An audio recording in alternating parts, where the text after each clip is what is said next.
Hey, I'm Rob Gantt with the Goose Creek Gazette and the Berkeley Independent. I'm sitting here today at Coastal Coffee Roasters in Somerville with Somerville Journal Scene sports guru Roger Lee.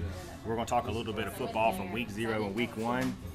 I speak for a lot of people when I say it certainly was good to see football season come back on Friday. How you feel about it? Yeah, it was nice to get back out on the gridiron, see the guys go at it. For a little bit cooler weather, it'd be a little bit better though. Absolutely, absolutely. Well, we'll go ahead and jump right into our Week 0 game of the week. It was Cane Bay at Ashley Ridge. I told everybody that the Cobras were for real. They went out there, they scored a 40-29 victory. Roger, you were there. Just give us a quick analysis of what you thought about Cane Bay and the Ashley Ridge game. Well, Cane Bay's been on the uprise for some time, and until you see them, you forget how good that rushing attack of theirs is. I mean, the thing that impressed me was their running backs were so patient when they ran up the middle. It was almost like in slow motion. They let their linemen make the holes for them, got those tough yards, but then also they could pop it outside real quick and just got that tremendous speed. And that was the difference in the game. I mean, Ashley Ridge just had trouble stopping those rushers. Yeah. Real quick, we'll mention Chris Copeland was a tremendous performance for the Cobras. R.J. Roderick, the quarterback. What about Damon DeFord, the fullback, dropping back, throwing up a prayer? Comes down, T.J. Johnson, they score a big touchdown in the fourth quarter. So big play for those guys there. Going through some other scores on my side of the fence in Week 0, Hanahan scored a 47-13 victory over May River. Victor Colbert, the quarterback for the Hawks, had a big game. He threw 2 touchdown passes. Jerry Bailey, a running back, ran for 2 passes. Other games, Berkeley High School went up to Daniel, didn't come back victorious. They lost 33-21. Cross defeated Burke 46-14. St. John's Christian defeated Buford Academy.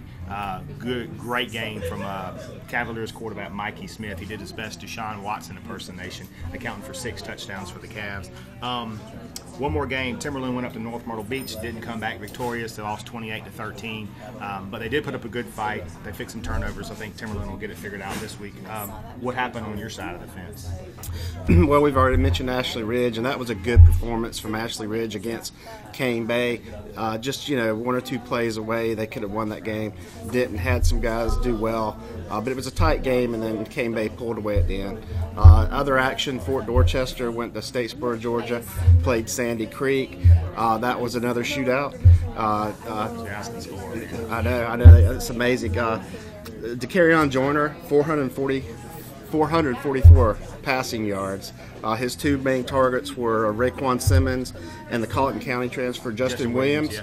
And they were just fantastic. They just couldn't stop them. Sandy Creek has a good rushing attack, and they certainly scored their points.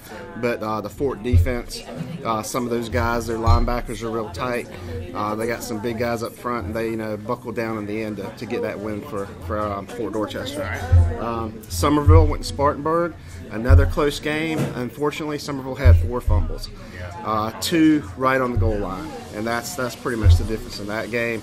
I forget the final score. If I was going to write that down, and I didn't. But I think it was like 28-21 or something like that. It was a competitive game, and Somerville had a chance to win if they didn't fumble. For sure. Right. The standout for Somerville in that game was the basketball player Shaq Davis. Tall receiver. This is his first year with the varsity squad, and he had well over 100 receiving yards, had an 80-yard touchdown pass at the end of the game. Just wasn't enough to get him past a good Spartanburg team. All right, what else happened? What you got coming up this week? Well, don't want to leave out Pinewood Prep. Okay. They opened their season at home against the new team.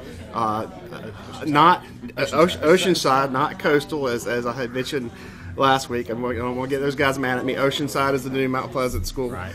Charter school. I didn't realize that until this week. That was a one-sided win, but it's a new program. Right. Also, Pinewood, they did real well. Matthew Latham, running back, kind of led the charge. And I think they had a couple of interceptions on the defensive side, so that was a good start for Pinewood Prep. All right. Well, we'll switch gears to Week 1. We'll quickly go through this. On my side of the fence in Berkeley County, a couple of the biggest games are, Timberland hosting Woodland. They're trying not to call it Craig Bowl 1 because Coach Art Craig for Timberland, his son Cody Craig, who played at Timberland, is one of the guys calling the shots at Woodland High School. So that's intriguing. Another big game next week in Berkeley County is the Berkeley Stags, and their home opener hosts the Stratford Knights. The Knights will unveil their new offense led by former Somerville quarterback Hunter Taylor. I'm looking forward to seeing that. Their goal is to try to run as many plays as they possibly can. One more big game. Obviously, we talked about the Cobras earlier. Goose Creek at Cane Bay. That is definitely a game not to miss. If you're neutral and you want to go see somebody play, that should be a battle that should come down to the end. I could very easily see that one, being a game that is decided in the last few seconds. Real quick, Hanahan is at Andrews, and Cross gets to chill out this week. They're off, and St. John's Christian will host Charleston Collegiate. And that's what I got going on my side of the fence. How about you? Well, on my side, we also have a team that's got a bye. Somerville has a week off. Hopefully they'll, work on some things and get back to action against Berkeley coming up that next week. We've got Fort Dorchester is going to Colleton County. So, that'll be interesting to see how they welcome Williams back to the stadium he used to play in. Bluebirds will be out, I bet. Yeah, I'm sure they'll be out. It'll be interesting to see how much he plays. They might just let him get a reception or two in, and then kind of let him, let some of those other guys step up just to, avoid tension. I don't know. That's just a guess. But Colleton County, they have a lot of work to do this year. They always have those athletes. They could give anybody a run for their money, but they had to replace their entire defense. So it's going to be tough for them against Fort Dorchester. Offense is just amazing. I see the Patriots winning pretty big in that one. What else you got? We'll see.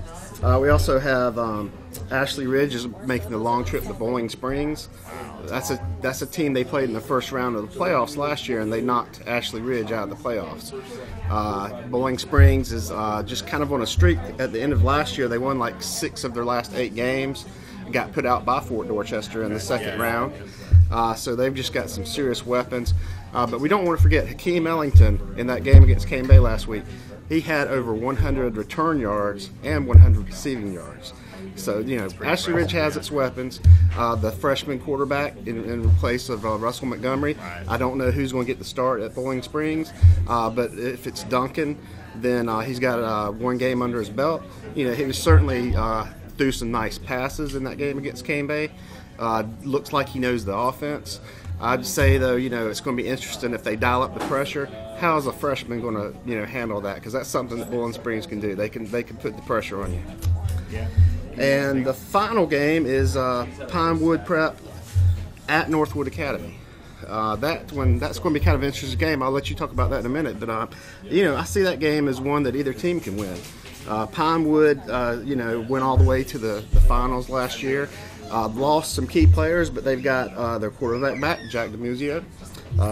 He's pretty much a veteran by now. Yeah. They have 2 6+ tall receivers, Jalen Slauson and Tatum Rowland. They both have shown great promise this year. Tatum led them in receiving last year, and that's when they had some other receivers to go to. So that's going to be the matchup there, seeing if they can shut down those receivers. And linebacker Connor McSwain anchors that Pinewood defense. He's a serious playmaker in the backfield. Adding to that, before we finish up here, Northwood Academy's offense expects to be explosive this year. The game against Pinewood should be exciting. I know the Chargers quarterback Nolan Litchfield, he looked pretty good in the preseason, and they've got some great weapons to I guess at his disposal. Real quick in closing, if you didn't get a copy of our high school football edition that's already out, make sure you jump on it and get it, because it's got a lot of great information. A lot of it provided by Roger Lee, some of it by me. Even got a David Shelton story in there. So anyway, week 1 is upon us. We look forward to seeing you out there at these stadiums. Offense line, defense line, last one line, last one line, hands down line, hands down line.